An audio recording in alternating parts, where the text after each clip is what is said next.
Di Bandara Sultan Mahmud Badarudin II Palembang, lonjakan penumpang hanya sekitar 3 hingga 5%.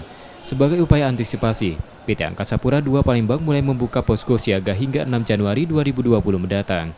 Puncak arus penumpang pesawat udara diperkirakan berlangsung 3 hari sebelum atau Minggu 22 Desember 2019.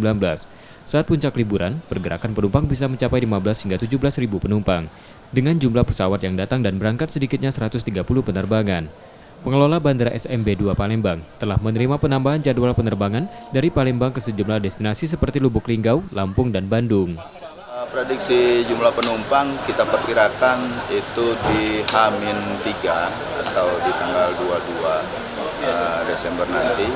Itu prediksi kami antara 3 sampai 5%, kira-kira seperti itu. Kemudian diprediksi lonjakan lagi adalah di tanggal 6 Januari 2020 nanti. Angkutan pesawat udara masih jadi pilihan warga untuk berlibur, namun peningkatan penumpang tidak signifikan karena harga tiket yang tinggi, serta dibukanya jalan tol sebagai alternatif jalur darat. Rizky Nurmizan, Kompas TV, Palembang.